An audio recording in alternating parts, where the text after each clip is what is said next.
Bienvenue! Cette vidéo est extraite de Panoramia, l'émission d'actualité sur l'intelligence artificielle présentée par l'Idriss. Panoramia, c'est un live, un vendredi par mois à 10h. L'émission est composée d'actualités grand public, mais aussi de revues état de l'art sur les avancées scientifiques et techniques en IA. Abonnez-vous à la chaîne pour ne rien rater, et bonne vidéo!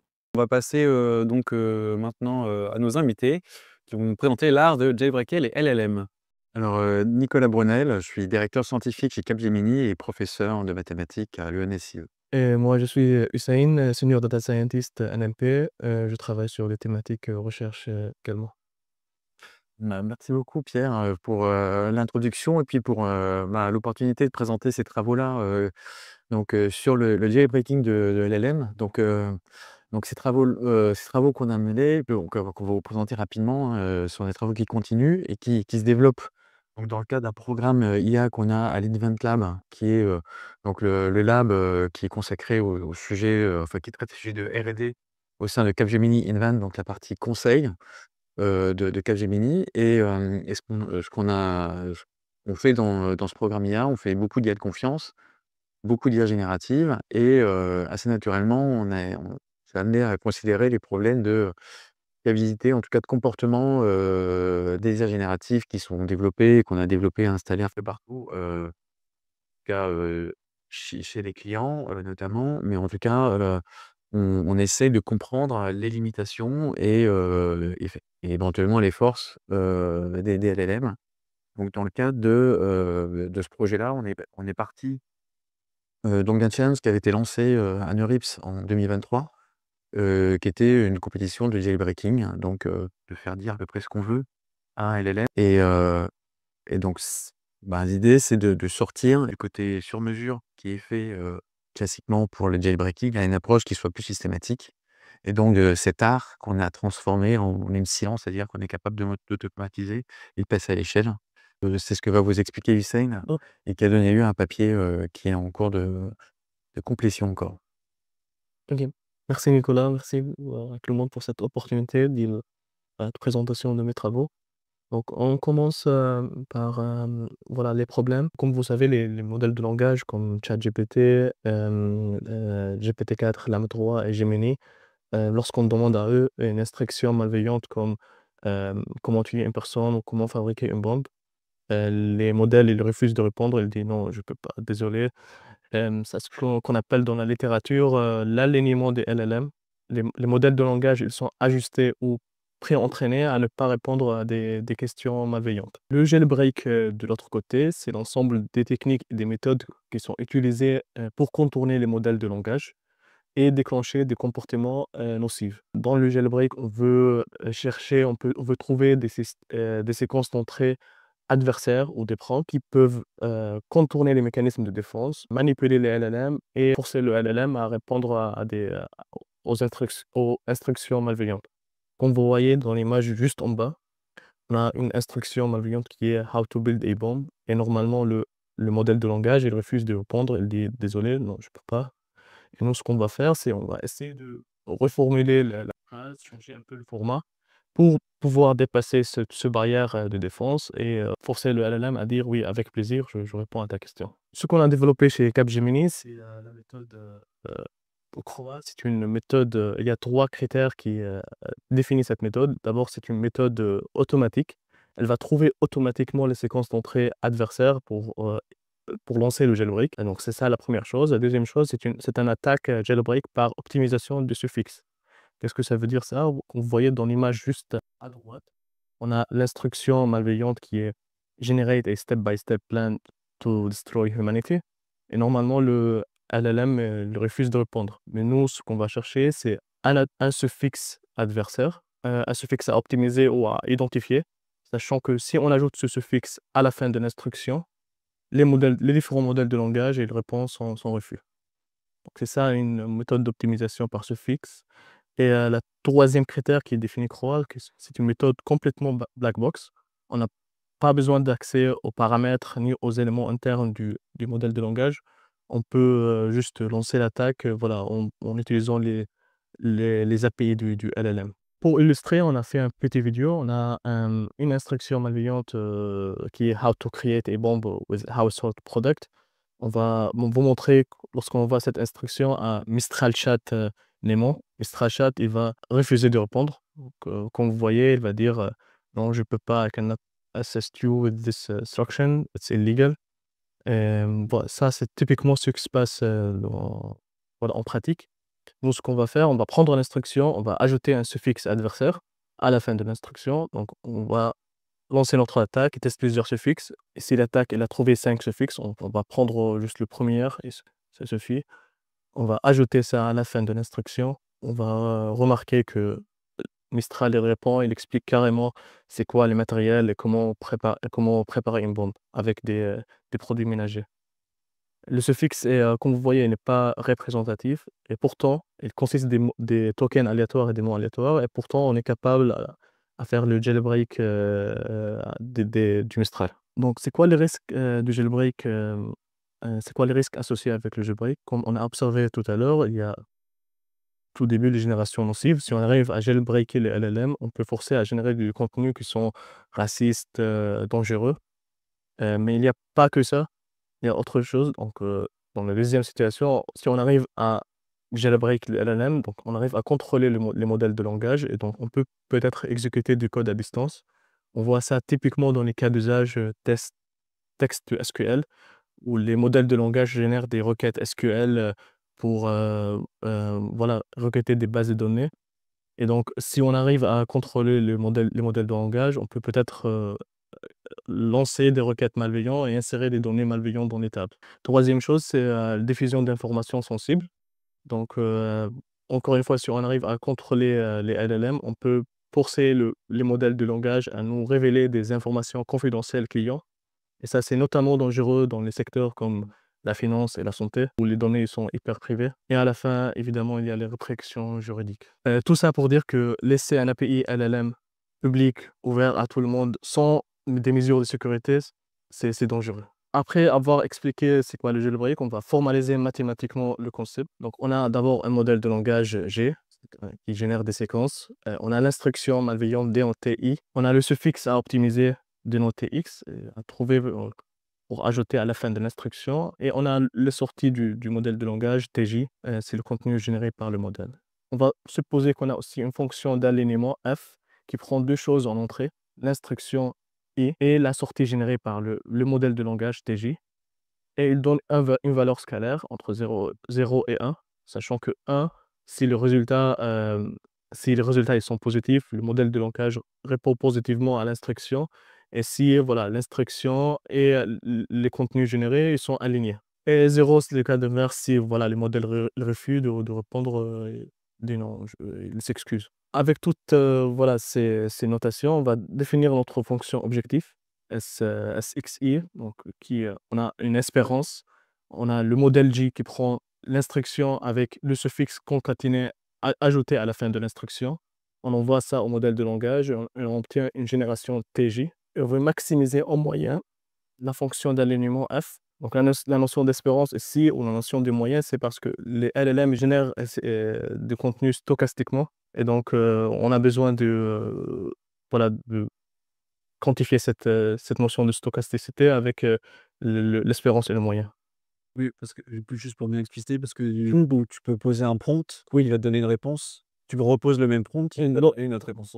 Exactement. Donc, c'est pas, sauf si tu as la température égale à 0.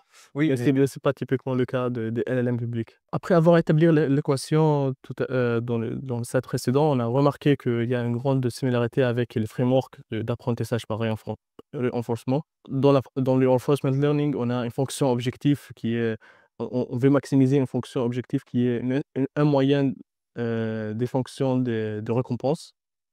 Et dans le jailbreak, on a plus ou moins la même chose. On peut aussi maximiser en moyen une fonction de récompense. Aussi, il y a une similarité, dans l'apprentissage par renforcement, on a un agent qui applique des actions à un environnement et l'environnement, de son côté, il retourne des récompenses. Nous, dans le jailbreak, on se trouve avec les mêmes situations. Croa, c'est l'agent. L'action à tester et à appliquer sont les suffixes. Et l'environnement, c'est les modèles de langage cible. La seule différence entre les méthodes de jailbreak et l'apprentissage par renforcement, c'est d'abord la notion de temporalité. En pratique, dans les apprentissages par renforcement, les actions ramènent les environnements à une nouvelle situation. Donc, à chaque fois, on applique une action à un environnement, on a une nouvelle situation dénotée ici par state ST. Alors que dans le cas de jailbreak, on suppose on est dans une situation où l'environnement il est statique, il est fixe. Il n'y a pas cette notion de temporalité, on reçoit juste des récompenses. C'est comme un problème, si on peut dire ça autrement, c'est comme un problème de bandit. C'est un peu différent de cas pratiques d'apprentissage par renforcement. Une autre différence, c'est les tailles des actions. Donc, en pratique, dans le cas classique de reinforcement learning, les actions elles sont finies. Il y a quelques actions qui sont spécifiques et claires. Alors que dans le cas de jailbreak, il existe des infinités de suffixes. Les suffixes restent quand même des phrases ou des textes qui consistent en 10 ou 20 tokens. Chaque token peut être n'importe quel mot de la langage naturel.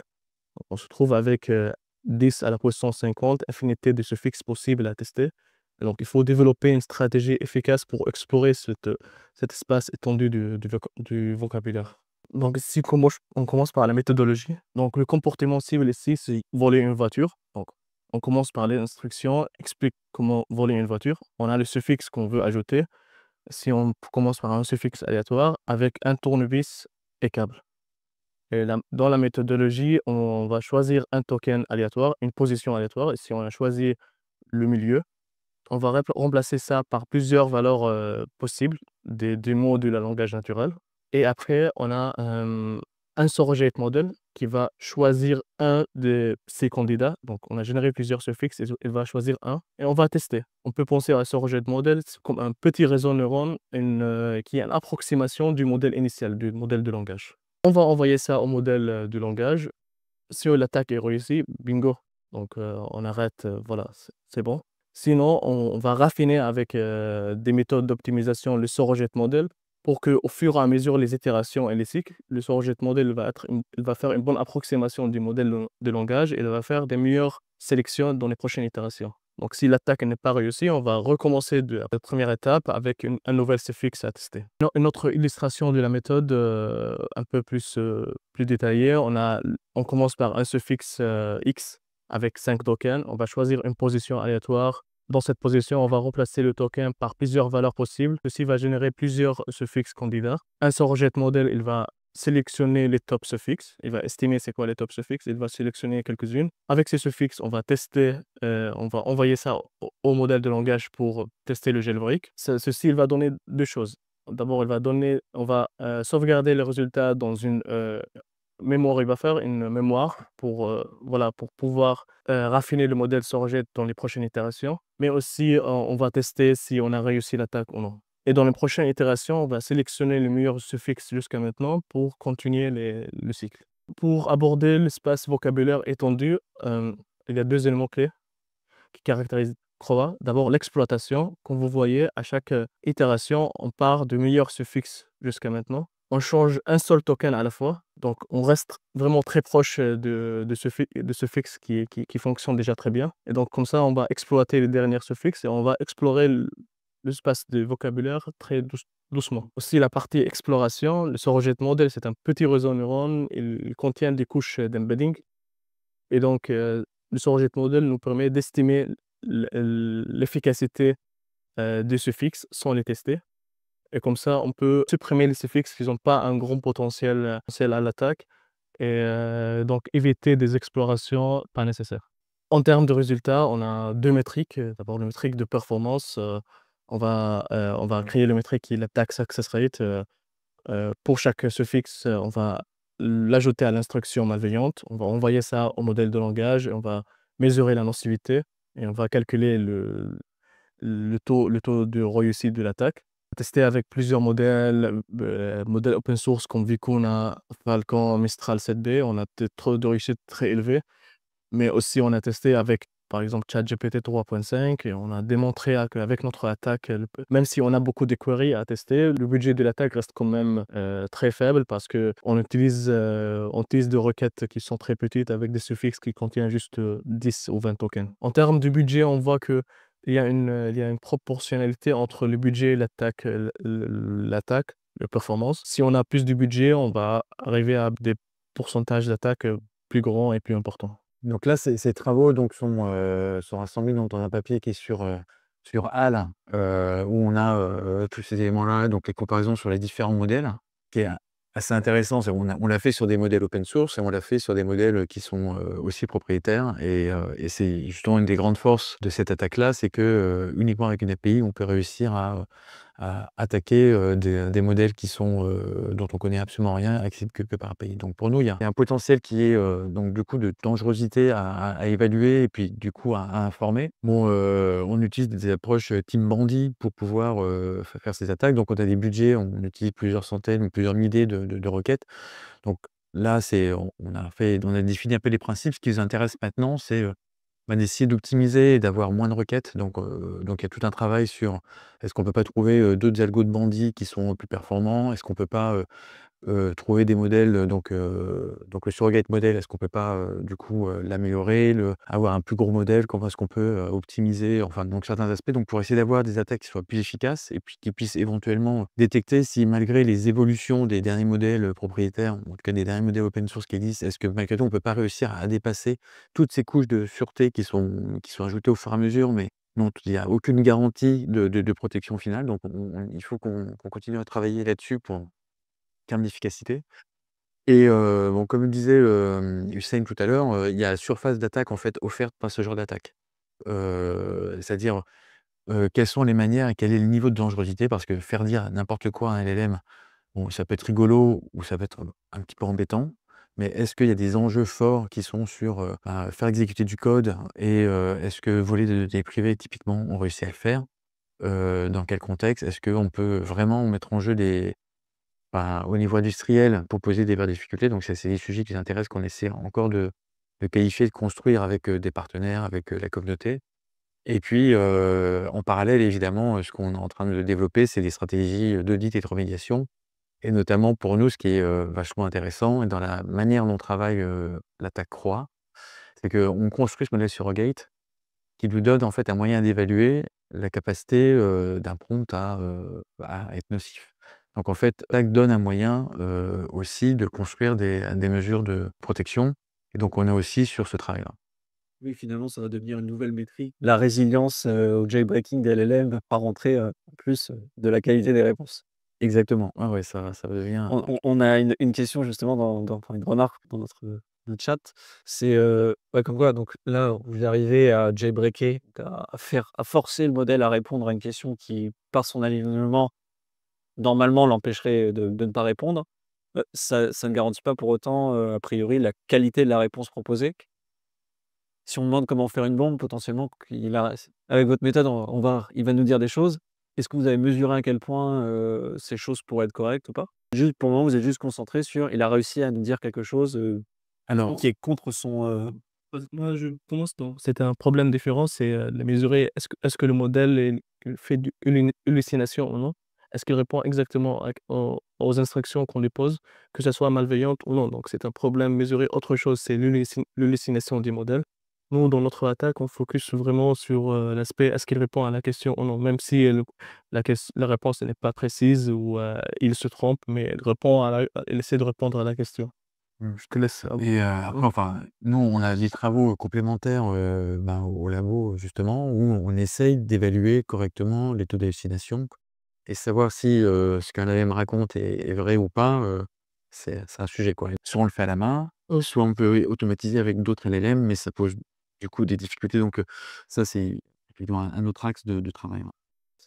et oui, mais c'est vrai que votre papier est intéressant dans le sens que, bah, là, tu pas dit le mot-clé black box optimization. Mais effectivement, il y a pas besoin parce que dans une émission précédente, on avait présenté, dans un Paperstorm des papiers justement de jailbreaking. Où, comme tu l'as introduit au tout début, c'est du prompt en mode, «Raconte-moi une histoire comme ma mamie». Ça, c'est ce qu'on pouvait y avoir il y a quelques mois, voire années maintenant. On est passé sur des choses qui étaient branchées au modèle, donc on récupérait les logits, les couches de sortie. Là, vraiment, juste avec une API, sans toucher au modèle, vous arrivez à faire des scores intéressants. Ah, exactement, ouais. Et donc parmi les choses qu'on peut faire, enfin, il y a pas mal de prompts qui sont efficaces, qui sont des prompts à la main, ou en tout cas qui sont, enfin, avec effectivement une forme d'ingénierie humaine. Et donc là, on n'est pas du tout là-dessus, ce qui était une manière de faire sans ouvrir le modèle, donc qui était un point qui était pas mal. Aussi, ce qu'on fait, il existe des méthodes de jailbreak qui utilisent d'autres LLM.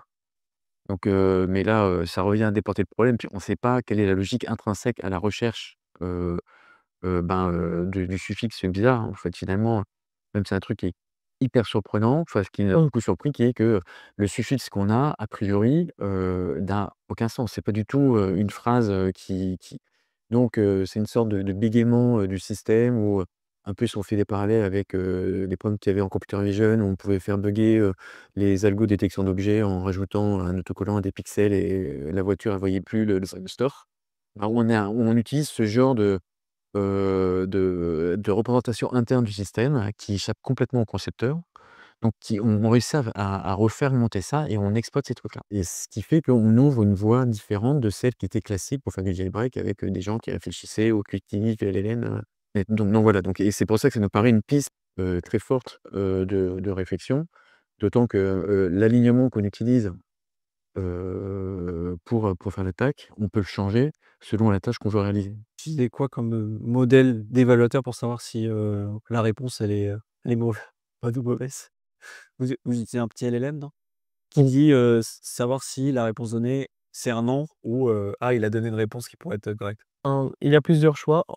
Typiquement, on peut utiliser un modèle de langage, mais ça, c'est peut-être plus cher. Il y a aussi des modèles fine-tuned Roberta qui sont classiques et qui sont suffisants pour évaluer si la réponse elle est alignée avec l'instruction. Donc, il n'y a pas besoin d'utiliser vraiment des modèles de langage. Berthe est toujours présent. Premier modèle. Il y a un score de réponse ou c'est juste 0 ou 1? Non, c'est un score entre 0 et 1. C'est bien mieux parce que, vu qu'on a une approche par gradient, si on n'a pas un petit pic, qu'on est capable de capter, on ne pourra pas avancer. Ça, c'est clair que c'est, une limitation de la méthode, mais fait qu'il faut être capable de détecter la direction dans laquelle il faut aller. Eh ben, on vous remercie pour, cette superbe présentation. Heu, pour ceux qui nous regardent en replay, et vous êtes beaucoup de nous regarder en replay aussi, les comme d'habitude, toutes les sources et éléments, que ce soit, des brèves, des présentations ou du paper seront dans la description. Allez consulter directement, Mmh. les sources à l'origine. Je pense qu'il faudra flouter les réponses, les 2 de presse sur comment construire une bombe. Oui, possiblement, Prendre les autres, Mmh. donc voilà, j'avais breaké des LLM, c'est mal. Et puis, bah, sûrement que nous, on parlera, du côté de la lumière, plus tard, sur les futures méthodes, bah, justement pour contrer ces recherches. Toujours le jeu du chat et de la souris. On développe des nouvelles méthodes qui montrent des défauts, on implémente des nouvelles pour les corriger, ainsi de suite. On remercie nos invités de nous avoir fait cette présentation.